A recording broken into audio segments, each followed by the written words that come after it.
Hello and welcome to Freedom Watch. I'm Judge Andrew Napolitano here defending freedom, defending your natural rights, and defending your right to have a government that stays within the confines of the Constitution. Have the corporations performed a coup of the American government? During the waning days of the Bush administration, while our economic system was falling apart, major corporations like AIG, Bear Stearns, Lehman Brothers, General Motors, Goldman Sachs, and many others sought bailouts of billions of taxpayer dollars from the government, and some of the more politically connected, in fact, received it, while others were allowed to fail.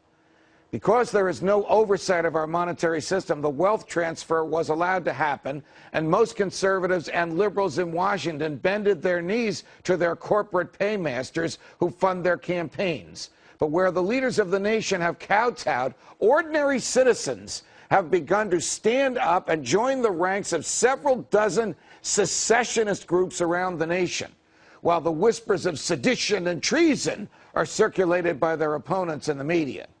Lest you think this is some isolated Southern white nationalist movement, consider the Second Vermont Republic, whose platform of secession reads like a socialist platform. It calls for governance similar to Switzerland, with government schools and hospitals and social services administered locally rather than through federal edict from above.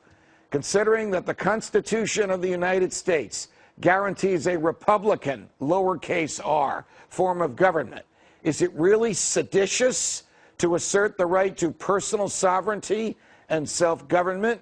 Joining me now to talk about all this is Lew Rockwell, founder and chair of the Mises Institute in Auburn, Alabama. Lew, it's a pleasure. Welcome here. Judge, great to be with you as always. What could possibly be wrong with proposing to a legislature, a state legislature, that a piece of legislation it enacted 100 or so years ago, which gave away some of its sovereignty to the federal government, ought to be repealed because the sovereignty that was given to the federal government has been abused by them? Well, what's wrong with it is that our arrogant masters in Washington don't want to hear the subject raised. In fact, there was a recent incident, you mentioned Vermont. Dennis Steele, who's a secessionist candidate for governor of Vermont, tried to ask a question at a gubernatorial debate about if Vermont seceded from the Union, wouldn't it therefore be free of its proportion of the federal debt? For asking this question, two policemen took him, arrested him, handcuffed him, fingerprinted him, charged him with disorderly conduct, and put him in jail until he got bailed out. So they don't want to hear these kinds of questions raised, but Americans are raising them all across the country, in many, many states. The South, unfortunately, is maybe the most nationalistic part of the country. So this is probably not coming from the South. It's coming from other parts of the country, the West, and as you say, Vermont. People are getting sick and tired of being ruled unconstitutionally and against the natural law by these jokers in Washington. I mean, as Ludwig von Mises said way back at the beginning of the 20th century, no people or part of a people should be held in a political association that it does not want. Well, so there's the principle. I mean, you're right. I mean, when Jefferson wrote the Declaration of Independence, it wasn't just his philosophical musings. It became the law of the land. And I can't quote the entire Declaration of Independence, but there is a clause in there which says that when the government violates the natural rights of the people, when it steals their property, when it takes their liberty, it is the duty of the people, to alter or abolish it. Now, nobody's talking about violence. People are talking about enacting legislation that would alter or abolish it. This is as American as apple pie. This was literally present at the creation. And yet the story you just told us about Vermont is an utter outrage that somebody would be incarcerated merely for suggesting it in a public forum where debate about the government is the cause of the day, where freedom of speech should be the baseline. And of course, Jefferson mentioned that if people were subject to a long train of abuses and usurpations, they had the right to reconsider their allegiance to the government that was oppressing them. So yes, Americans had that right vis-a-vis the British government, and the people of the American states have their right vis-a-vis Washington, D.C., which makes George III look like a libertarian. You're right.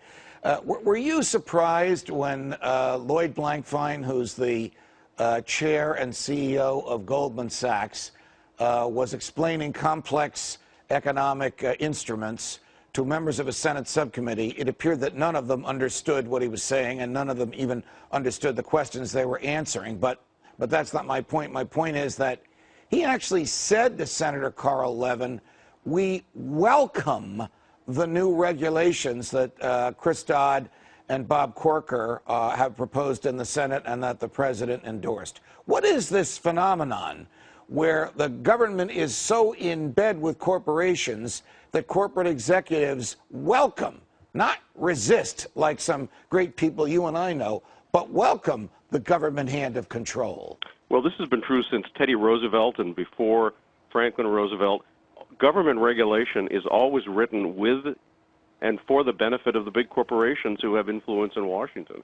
So they love it because it crushes their competitors. So it's no Bob Corker, Senator Dodd, President Obama. These guys are all creatures of Wall Street. They're all funded by Wall Street and the big banks in their campaigns, and that's who they respond to.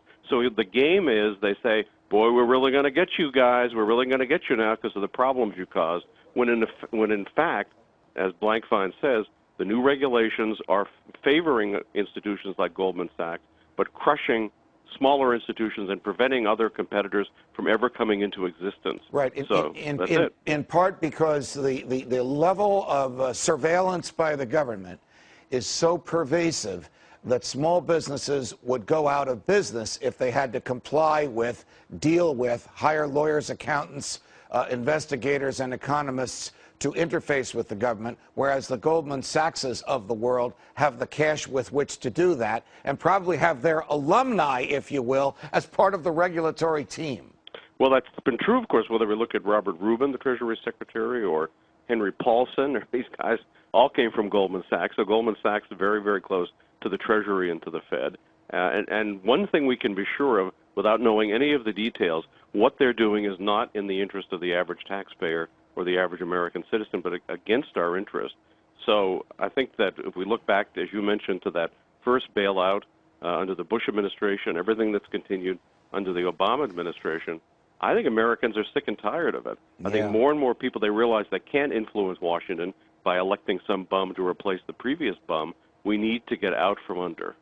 I mean, this really proves an argument that you've made so articulately, Lew, and a lot of our colleagues have, that we just have a one-party government.